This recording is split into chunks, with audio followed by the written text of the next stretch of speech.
Hello YouTube, this is Mo from the Undergrad Forum. Welcome to episode 2.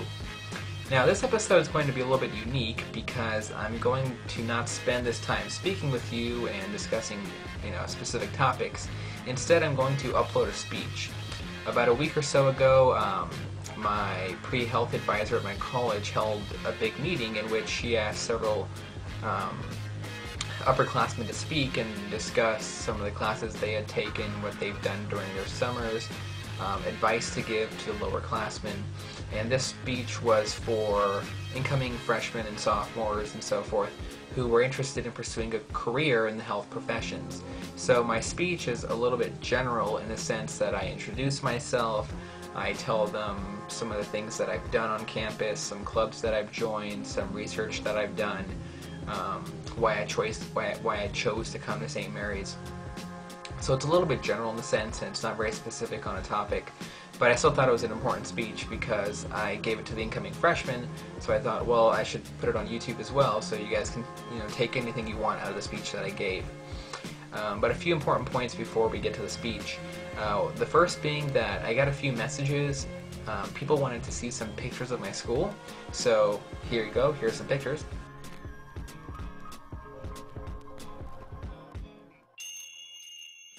Well, there you go. There are some pictures of my campus. It's a small college hidden away in the hills of California. And without further ado, we'll now get to the speech. And please, another reminder, you're going to have to turn up your volume. Thank you. My name is Mohammed Hajigasmi. I'm a senior biology major, theology, and religious studies minor at St. Mary's. And I'm going to deviate from the list you have in front of you of things I'm going to talk about, just to let you know that now. And I came to St. Mary's for really two reasons. St. Mary's to get our master's. St. Mary's has, as all of you know, very unique small classes. I guess the hidden third reason is we have a very, very unique science department. The things we get to do, once you get into OChem, you'll realize that the hands-on experience you get to have, the fact that you get to run an IR spec, a UV Viz, an HNMR spec by yourself is a profound gift to have at an undergraduate level. Big schools, you never get to touch these machines. And you'll see how that ties in when you apply to internships because you get to write these things on your resume that most big schools don't get to. Now, what I'm going to focus on today is the experiences that help me understand my goal of becoming a physician. And this pretty much sums up what I've been doing the last 3 years. Now, I remember I was sitting in your seats freshman and sophomore year thinking, wow, people who are talking today must have done so much in their lives. They spend all their summers doing research, volunteering, they're shadowing. They've done none of this. What am I going to do? And I remember coming in as a freshman, I thought, well, I had a unique experience at a hospital called the National Jewish Hospital in Denver, Colorado.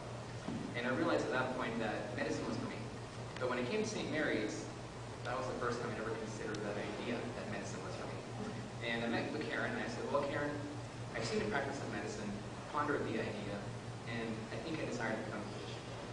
And Karen asked me the most important question anyone did in my freshman career. So Mom, so what experiences do you have volunteering, shadowing, any kind of extracurricular activities?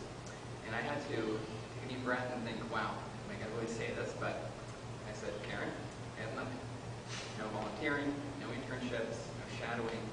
And her response was one that really shaped me and allowed me to come to where I am today. She said, well, that was a good time to start, isn't it? You don't have to worry about what you didn't do. You can always begin working now. And that really changed everything from my freshman year. I started volunteering at downtown Walnut Creek at John Muir Emergency Room. I started just becoming a regular emergency room volunteer, and over time, you really get hooked if it's for you, or if you enjoy being in the environment. I realized that, wow, I love being in the ER. You have a chance to network with nurses, you have a chance to network with any type of on-call physician.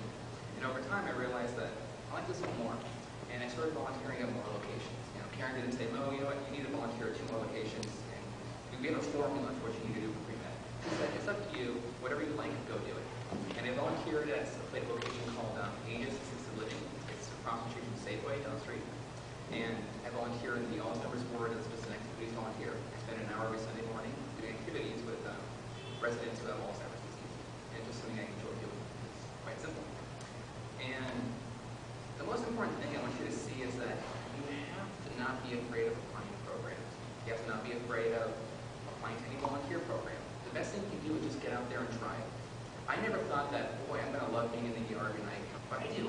You know, it's odd to think that you're spending your Saturday nights in the ER, but really, really enjoy it if that's where you want to be. And one of my experiences I've had 2 summers ago was that I realized that some previous upperclassmen that have graduated now did undergraduate research internships. And when I heard the idea, I thought, wow, you know, you can work in a lab as an undergraduate, don't you have to be like a doctor to do that, be a PhD? But no, you actually have internships.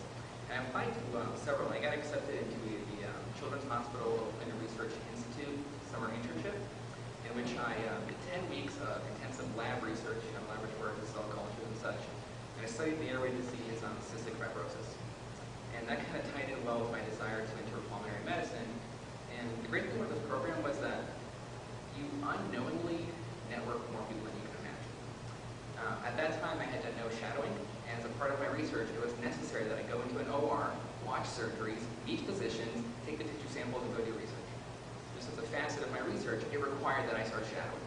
And it just kind of went hand in hand. The next thing I know, that I'm back in the ER, oh yeah, there's a young called plastic surgeon. I knew the nurses, they kind of pushed me in the room. Oh yeah, this is Mohammed, he wants to be pre-med 5, and it just run. You know, then I'm just like sitting stuck in the middle of the room, and the physician's saying, so bud, want to be a doctor? I'm like, yeah. He's like, well, come on in. And you know, he gets to kind of glove up and get a feel for what he's doing in the surgery. It's a great hands-on experience you can have. And I hope you see the point I'm trying to make. You can't be afraid of applying to programs, because regardless of how much competition you have nothing to lose by applying to internships. You have nothing to lose by volunteering. It's just put your feet in the water, and if you like it, go for a swim. If you don't, try something else. There's no risk involved here. You're an undergraduate, this is the time to experiment. And I'd like you to also remember the experiences you have that you may not think relate to medicine, or the experiences you have that were not formally, you didn't think, okay, I'm going to go shadow on Tuesdays and go volunteer on Wednesdays. If you had an experience in which one night you just went in the ER because your family needed to, think about that experience. Go home and say, what did I learn that night? What's the purpose of going there? But what did the physician do? Did I like his job? Did I like the job of the RN? These are just common experiences you can have that allow you to think, maybe I want to go into this more. So I thank you all for coming out tonight and listening to me. You really started seeing great by coming out tonight. And I'll be here after if you want to talk or ask any questions. Thank you.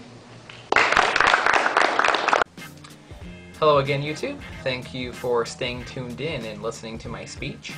I hope you have learned something or were able to take something out of it. If you have any questions or comments regarding the speech, leave a comment below or just send a message through the YouTube account. And I just want to make a few announcements before I end this video. The first being that I have been working on other videos, and they'll be up soon. One of them being study techniques. How do you study well for exams in college? Is it all highlighting? Is it all about reading the text? Is it all about flashcards? Is it about study guides? Is it about study groups? What is it?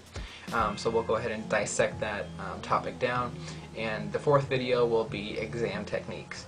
How to stay calm during an exam, how to perform well in specific types of exams, be they multiple choice, fill in the blank, short answer, essay, oral exams, projects, whatever they may be.